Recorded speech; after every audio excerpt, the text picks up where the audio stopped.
प्यारे पिता परमेश्वर, ये अच्छे से समय के लिए हम धन्यवाद करते हैं प्रभु। आज भी आपके शास्त्र के अनुसार, परमेश्वर वचनों के अनुसार चलने के लिए सारे लोगों को आप मदद कीजिए परमेश्वर।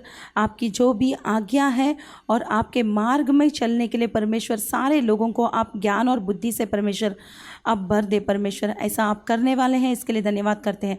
यीशु मसीह के नाम से मांगते हैं पिता, आमीन। निर्गमन की किताब 8वां अध्याय।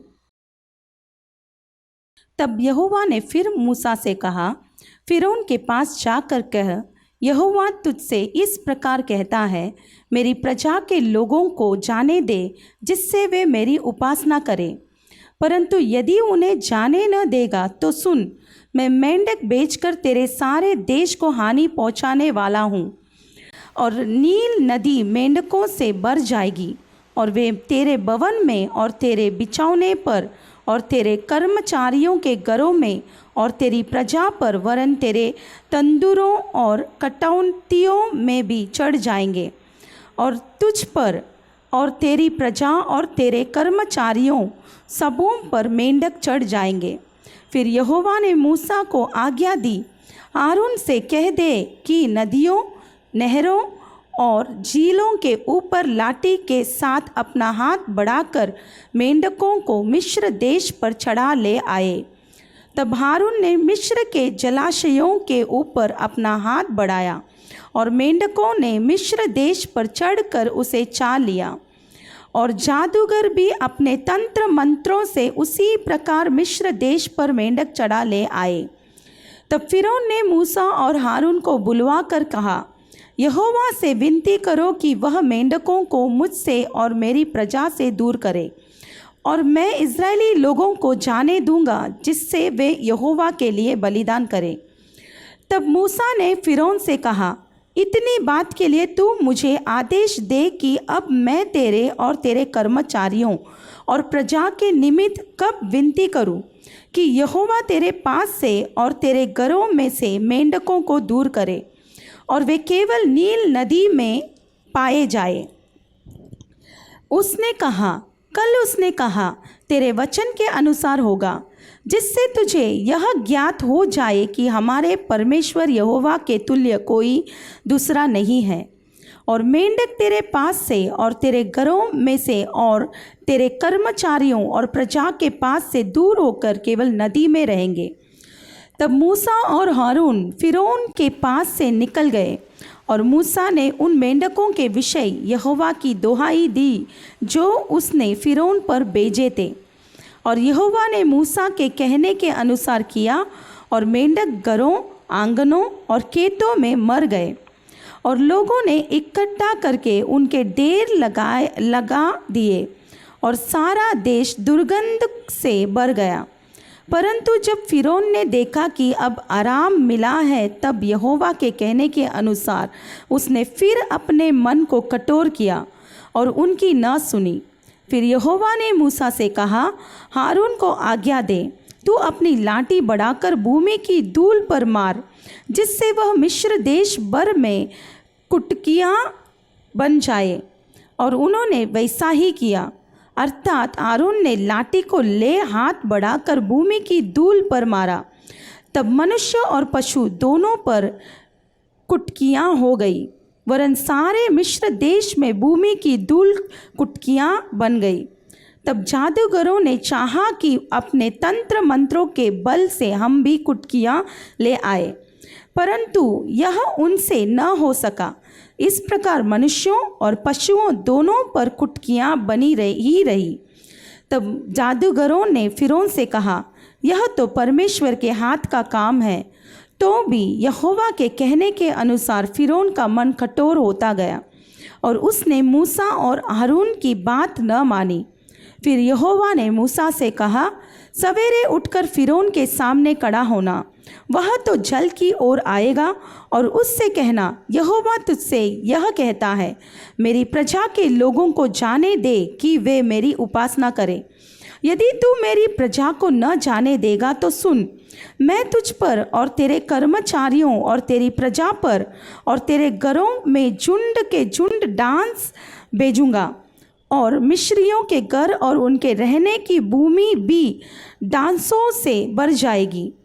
उन दिन में गोसेन देश को, जिसमें मेरी प्रजा रहती है, अलग करूँगा और उसमें डांसों के झुंड न होंगे, जिससे तू जान ले कि पृथ्वी के बीच में ही यहोवा हूँ। और मैं अपनी प्रजा और तेरी प्रजा में अंतर ठहराऊँगा, यह चिन्ह कल होगा। और यहोवा ने वैसा ही किया, और फिरौन के भवन और उसके कर्मचारियों के घरों में और सारे मिस्र देश में डांसों के झुंड भर गए, और डांसों के मारे वह देश नष्ट हुआ। तब फिरौन ने मूसा और आरून को बुलवा कर कहा, तुम जाकर अपने परमेश्वर के लिए इसी देश में बलिदान करो। मूसा ने कहा, ऐसा करना उचित नहीं, क्योंकि हम अपने परमेश्वर यहोवा के लिए मिस्रियों की घृणित वस्तु बलिदान करेंगे। और यदि हम मिस्रियों के देखते अपनी घृणित वस्तु बलिदान करें, तो क्या वे हम पर पथराव न करेंगे?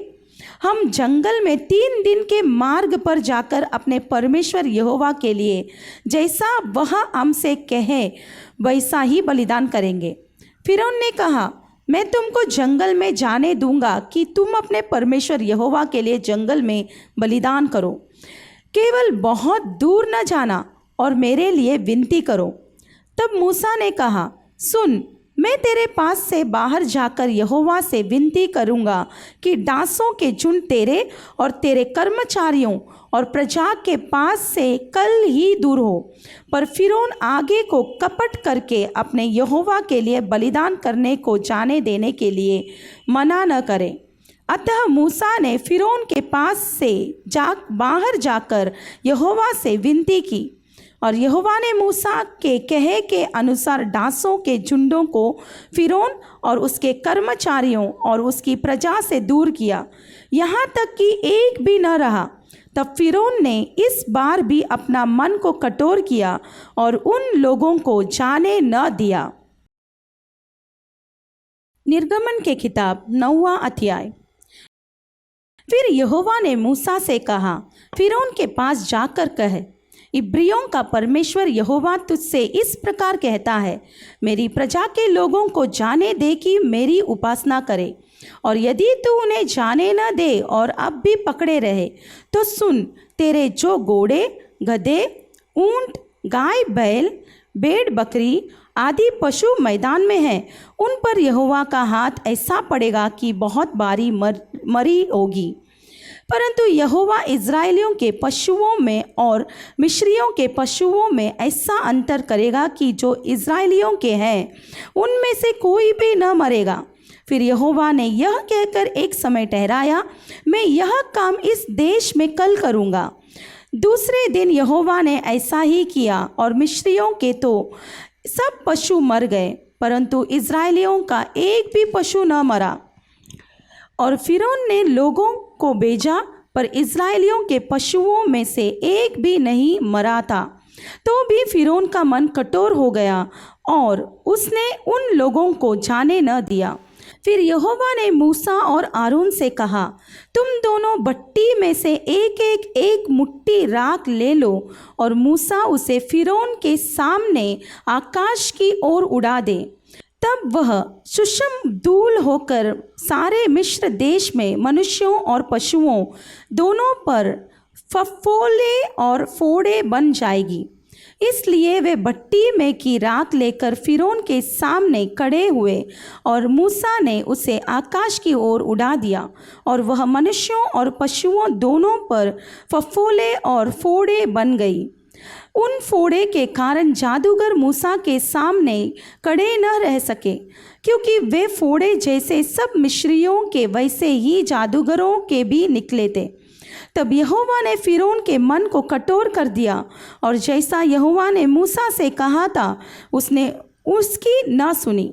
फिर यहोवा ने मूसा से कहा, सवेरे उठकर फिरौन के सामने खड़ा हो और उससे कह, इब्रियों का परमेश्वर यहोवा इस प्रकार कहता है, मेरी प्रजा के लोगों को जाने दे कि वे मेरी उपासना करें।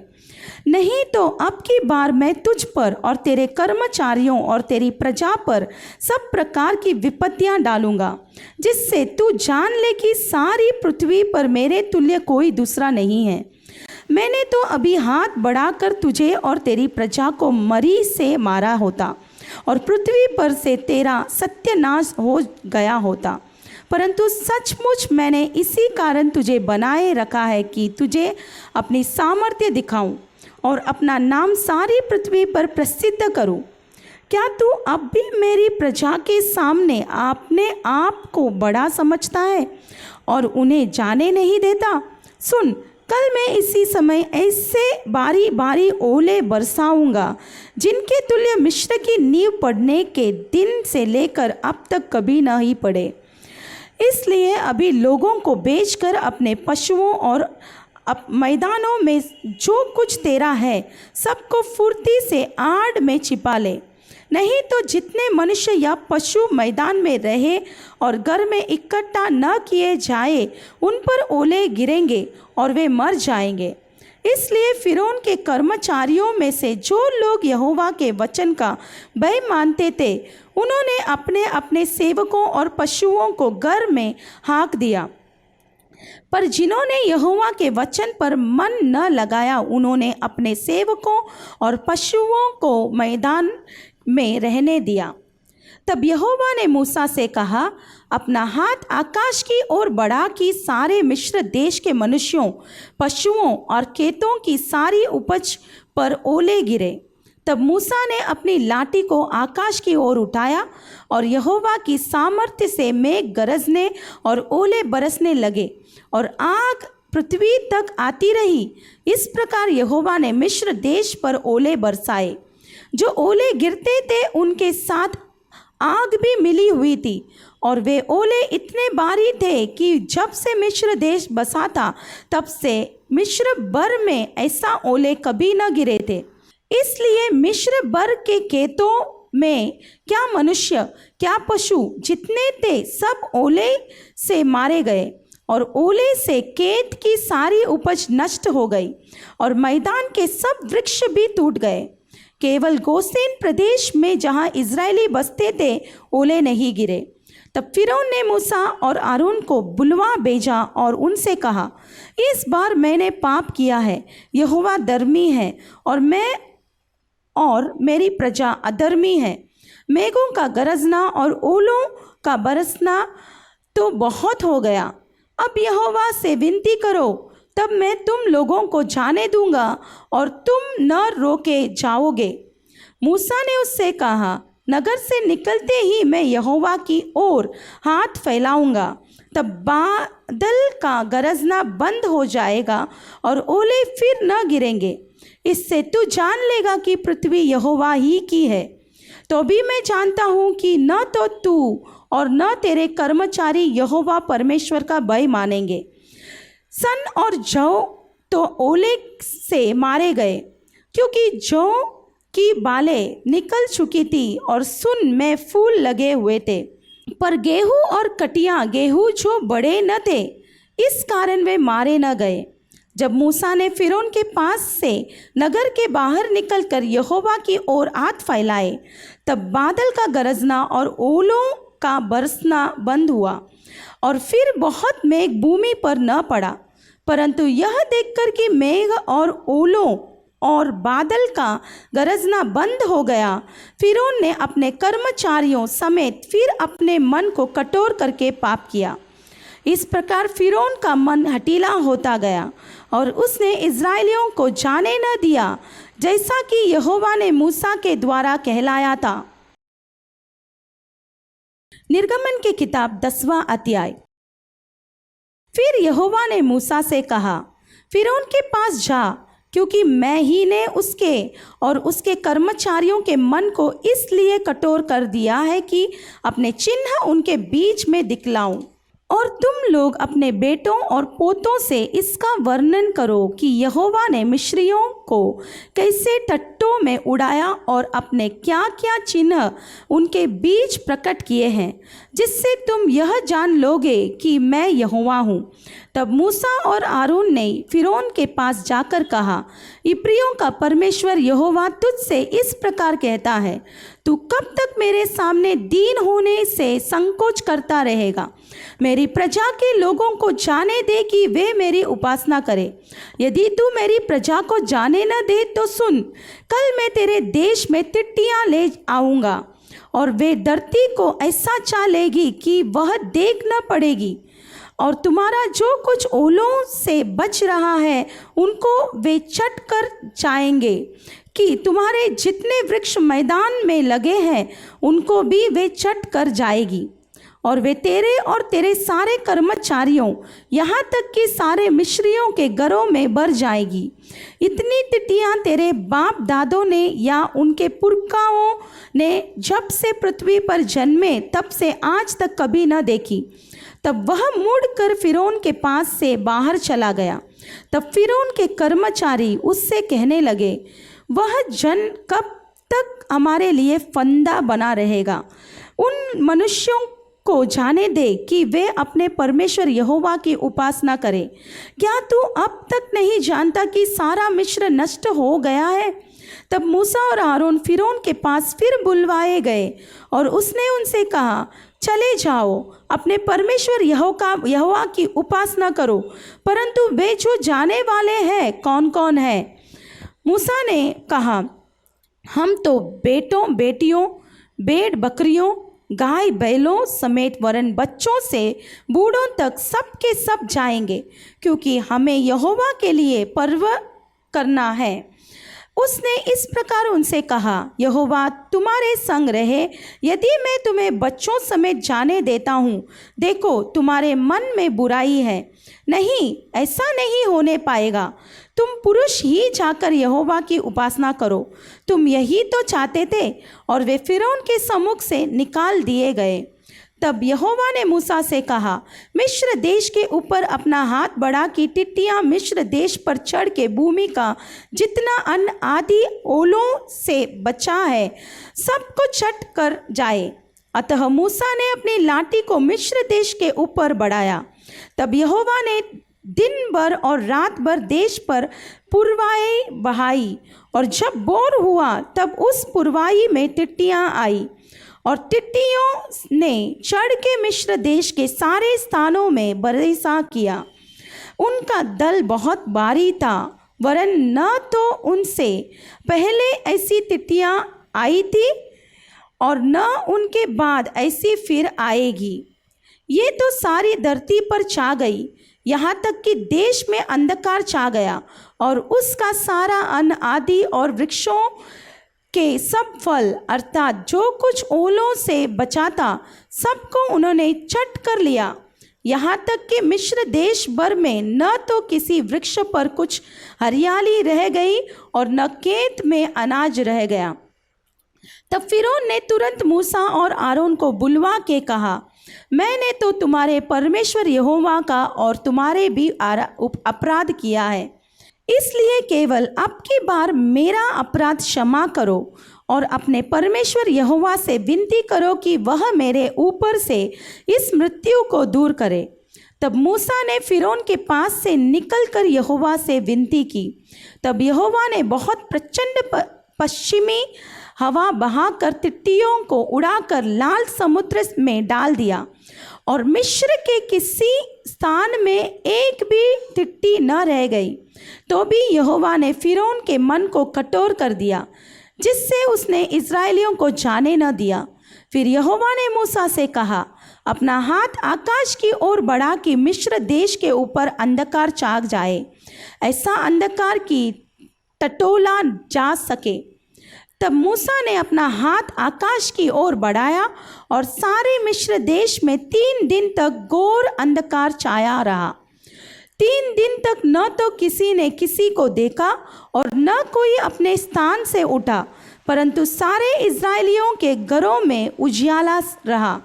तब फिरौन ने मूसा को बुलवा कर कहा, तुम लोग जाओ, यहोवा की उपासना करो, अपने बालकों को भी संग ले जाओ, केवल अपनी भेड़ बकरी और गाय बैल को छोड़ जाओ। मूसा ने कहा, तुझको हमारे हाथ मेल बलि और होम बलि के पशु भी देने पड़ेंगे, जिन्हें हम अपने परमेश्वर यहोवा के लिए चढ़ाए। इसलिए हमारे पशु भी हमारे संग जाएंगे, उनका एक कूर तक न रह जाएगा, क्योंकि उन्हीं में से हमको अपना परमेश्वर यहोवा की उपासना का सामान लेना होगा। और हम जब तक वहाँ न पहुँचे तब तक नहीं जानते कि क्या क्या लेकर यहोवा की उपासना करनी होगी। पर यहोवा ने फिरौन का मन हठीला कर दिया, जिससे उसने उन्हें जाने न दिया। तब फिरौन ने उनसे कहा, मेरे सामने से चला जा और सचेत रह, मुझे अपना मुख फिर न दिखाना, क्योंकि जिस दिन तू मुझे मुँह दिखाए उसी दिन तू मारा जाएगा। मूसा ने कहा, तूने ठीक कहा है, मैं तेरे मुंह को फिर कभी न देखूंगा। मरकुस की किताब 8वां अध्याय। उन दिनों में सब फिर बड़ी भीड़ इकट्ठी हुई और उनके पास कुछ खाने को न था। तो उसने अपने चेलों को पास बुलवाकर उसने कहा, मुझे इस भीड़ पर तरस आता है, क्योंकि यह 3 दिन से बराबर मेरे साथ है और उनके पास कुछ भी खाने को नहीं। यदि मैं उन्हें भूखा घर भेज दूँ तो मार्ग में तक कर रह जाएंगे, क्योंकि इनमें से कोई कोई दूर से आए हैं। उनके चेलों ने उनको उत्तर दिया, यहाँ जंगल में इतनी रोटी कोई कहाँ से लाए कि ये तृप्त हो। उसने उनसे पूछा, तुम्हारे पास कितनी रोटियां हैं? उन्होंने कहा, 7। तब उसने लोगों को भूमि पर बैठने की आज्ञा दी और वे 7 रोटियां ली और धन्यवाद करके तोड़ी और अपने चेलों को देता गया कि उनके आगे रखे, और उन्होंने लोगों के आगे परोस दिया। उसके पास थोड़ी सी छोटी मछलियां भी थी। उसने धन्यवाद करके उन्हें भी लोगों के आगे रखने की आज्ञा दी। वे खाकर तृप्त हो गए और चेलों ने शेष टुकड़ों के 7 टोकरे भर उठाए, और लोग 4000 के लगभग थे। तब उसने उनको विदा किया और वह तृप्त अपने चेलों के साथ नाव पर चढ़कर दलमनुथा प्रदेश को चला गया।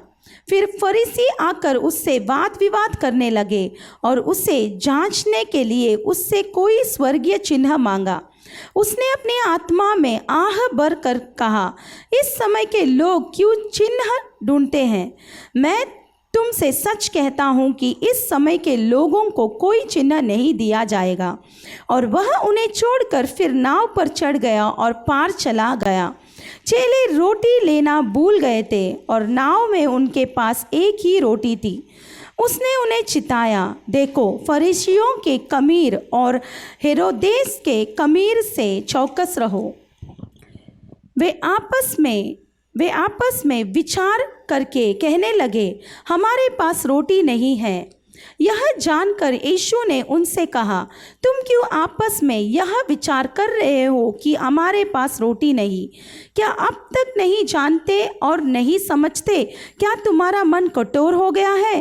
क्या आंखें रखते हुए भी नहीं देखते और कान रखते हुए भी नहीं सुनते? और क्या तुम्हें स्मरण नहीं कि जब मैंने 5000 के लिए 5 रोटियां तोड़ी थी तो तुमने टुकड़ों की कितनी टोकरियां भरकर उठाई?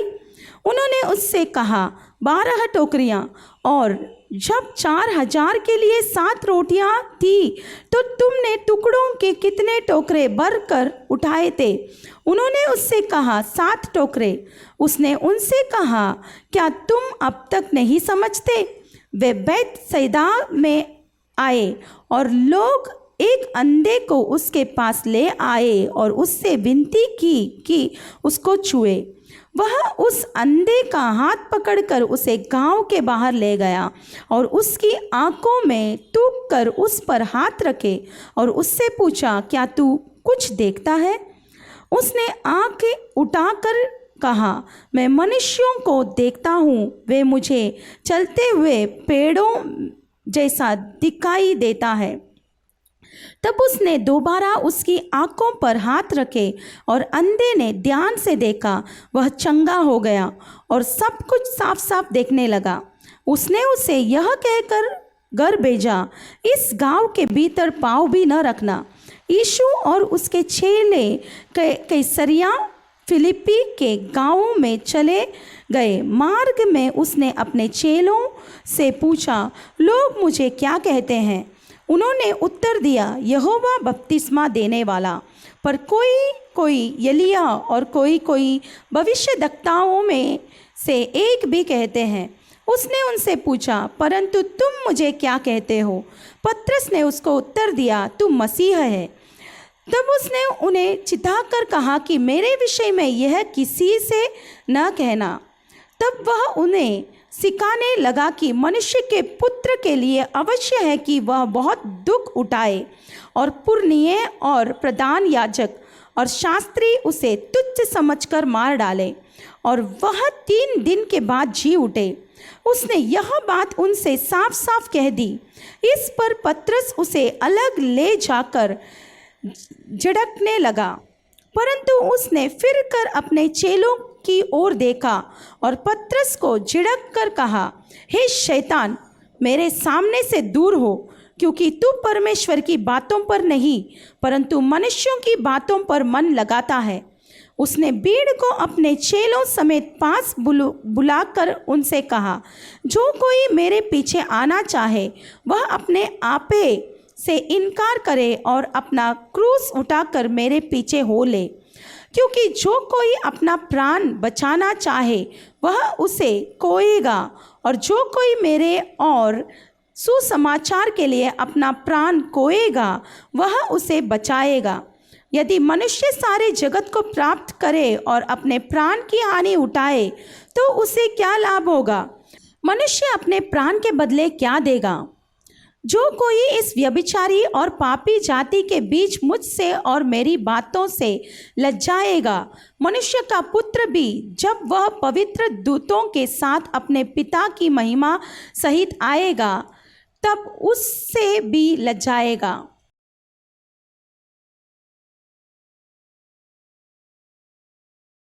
प्यारे पिता परमेश्वर, आज भी परमेश्वर आपके वचनों के द्वारा हमसे बातें की है, इसके लिए धन्यवाद करते हैं। आपके मार्ग में चलने के लिए हमें ज्ञान और बुद्धि से परमेश्वर आपने बर दी है, इसके लिए हम धन्यवाद करते हैं। प्रभु, आज भी परमेश्वर अपने लोगों को परमेश्वर आपने बहुत आश्चर्य कार्य परमेश्वर कर्म करके परमेश्वर उन्हें परमेश्वर आपने चलाई, वैसा ही सारे लोगों को आप चलाने वाले हैं, इसके लिए हम धन्यवाद करते हैं। यीशु मसीह के नाम से मांगते हैं पिता, आमीन। God bless you.